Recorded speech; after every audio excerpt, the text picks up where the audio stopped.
Vous faites bien de nous choisir sur Bénin Business 24 pour vous informer. Bienvenue à tous, le sommaire. Ce 21 novembre, c'est la journée mondiale de la télévision. Une journée qui met ce média à l'honneur et qui souligne son énorme potentiel comme vecteur de progrès et de savoir. Et puis on aborde une question majeure de santé aussi bien pour les ménages que pour les collecteurs d'ordures. C'est la gestion des déchets solides ménagers et surtout les conditions de travail des charretiers. Le cas de la commune d'Abomey-Calavi était au cœur d'un travail de recherche. Enfin, les mauvaises odeurs corporelles, on en parle également dans ce journal. Des astuces et remèdes de grand-mère peuvent aider à éviter ce désagrément.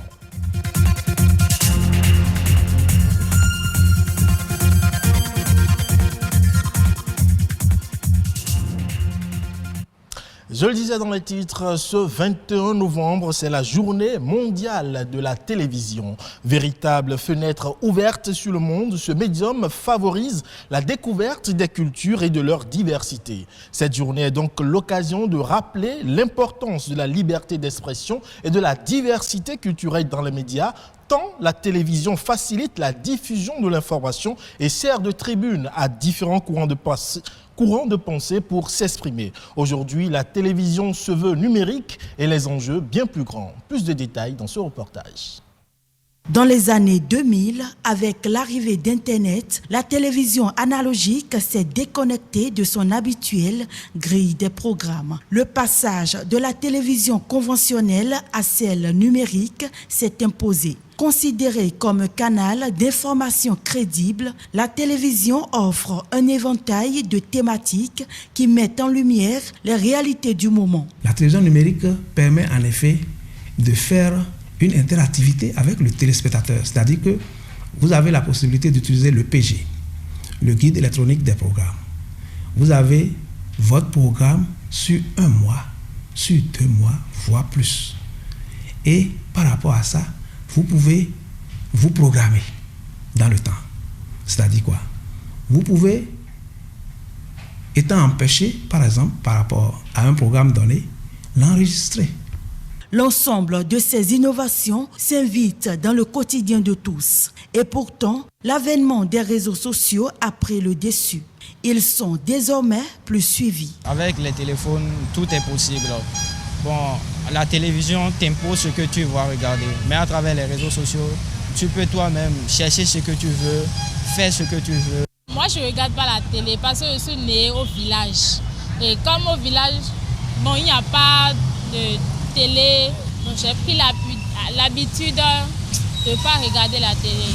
Si je suis la télévision, il y a souvent des informations que j'ai d'avance, par exemple sur les réseaux sociaux, que telle télévision organise une émission à telle heure. Et je prends rendez-vous sans hésiter pour suivre la télévision. Face à Internet, la télévision tente de maintenir sa position de média dominant et s'adapte aux exigences du numérique. La télévision de rattrapage. La télévision de rattrapage où vous avez peut-être manqué une émission et vous revenez à la maison, vous voulez revoir cette émission-là. Les serveurs sont là pour vous permettre de redemander ce programme que vous avez manqué de suivre et vous pouvez encore le revoir. Avec l'avènement de la télévision numérique terrestre, la télévision joue désormais le jeu de la concurrence du web. Et avec l'explosion démographique, la problématique de la gestion de l'environnement, notamment des déchets solides ménagers, constitue aujourd'hui un enjeu majeur de santé, aussi bien pour les ménages que pour les collecteurs d'ordures. Une profession certes essentielle, mais fortement exposée à des risques. Un travail de recherche s'est intéressé au cas des charretiers de la commune d'Abomey-Calavi. La collecte et l'évacuation des déchets solides ménagers constituent aujourd'hui l'une des plus grandes difficultés que rencontrent les municipalités. Entre accumulation de déchets ménagers et érection tous azimuts de dépôts sauvages, même les conditions de travail des collecteurs d'ordures laissent à désirer. Il a été constaté que les charretiers travaillent dans des conditions difficiles. Ils utilisent des outils qui sont à la limite rudimentaires et parfois eux aussi ils ont des comportements qui qui les mettent en situation dangereuse. Ils récupèrent des déchets. Parfois, certains produits retrouvés sont consommés par ces derniers. C'est le cas dans la commune d'Abomey-Calavi, champ de recherche, de thèse de doctorat de Saturnin Choubi. Dans ses travaux, il pose la problématique des conditions de travail et santé des charretiers du système de précollecte des déchets solides ménagers. Près de la majorité des charretiers, à raison de 48,2%, a été détecté souffrant d'affections sinusiennes. Et en dehors de ces affections, il y a eu d'autres, une grande majorité qui souffrent également des insuffisances pulmonaires. En dehors de ça, il est constaté qu'une forte proportion de ces acteurs, de ces collecteurs de déchets souffrent de l'hépatite B. Au regard de ces risques, une mesure s'impose, améliorer leurs conditions de travail. On devrait les faire souscrire à des polices d'assurance qui pourraient leur permettre de leur accorder certaines facilités. On devrait également leur permettre de faire des consultations de façon périodique pour que les maux éventuels qui seront détectés puissent être traités tôt. Ceci parce qu'il a été également constaté que la plupart ignorent la dangerosité des déchets, c'est-à-dire des déchets qui sont précollectés. Les résultats et recommandations qui lui ont valu la mention très honorable avec félicitations du jury. D'autant que la mise en œuvre efficiente de ces solutions est déjà effective avec la Société de gestion des déchets et de la salubrité du Grand Nokoué. Actuellement, les déchets ne sont plus ramassés comme cela se faisait. Les déchets sont ramassés avec les sociétés, les ONG, les sociétés de gestion en sous-traitance, mais c'est au poids que les déchets sont payés.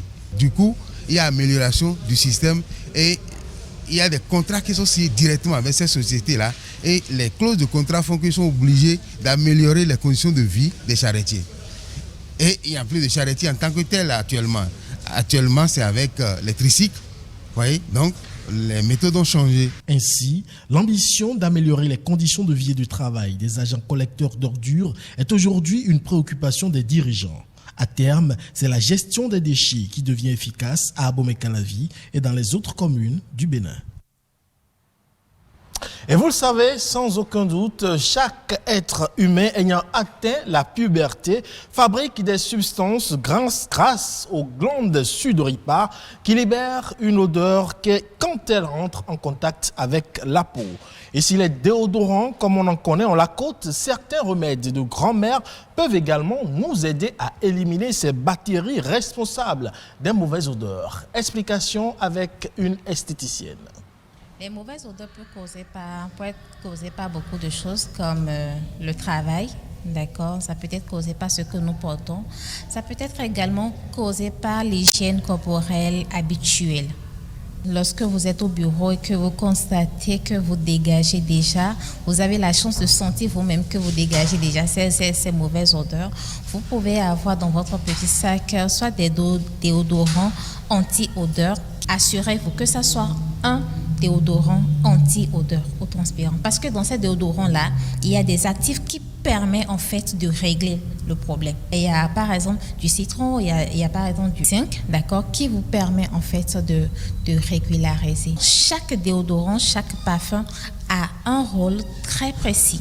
Donc, lorsque vous allez acheter, lisez simplement les notices pour savoir ce que vous voulez acheter avant de prendre. Sans quoi vous allez simplement aggraver le cas. Si vous optez pour les astuces bio, naturelles, il faut d'abord connaître votre type de peau. Si vous ne connaissez pas votre type de peau, vous risquez d'agresser, soit d'endommager votre peau. Si je prends par exemple du citron, d'accord, je peux l'appliquer avant d'aller me doucher, je laisse agir 5 minutes et puis je vais me laver ensuite. Ou soit je peux utiliser soit du bicarbonate avec de l'eau que j'applique soigneusement avant d'aller se doucher. Il y a des gens qui ont l'habitude d'utiliser du citron mélangé avec du bicarbonate. Ça devient un peu plus fort. Donc, si vous ne connaissez pas votre type de peau, ça va aggraver, bien ça va créer autre problème pour votre peau, pour votre corps. L'autre chose est de s'épiler régulièrement. Lorsque vous épilez, ça vous évite de la stagnation des bactéries. Et ça circule facilement et ça réduit déjà l'odeur. Et c'est tout pour ce 12h45 que j'ai pris plaisir à vous présenter. Édition à retrouver sur le site de l'ORTB, www.ortb.bj. Suivez après ce journal le plateau sport avec Bruno Soili et ses invités pour le match Chelsea-Newcastle.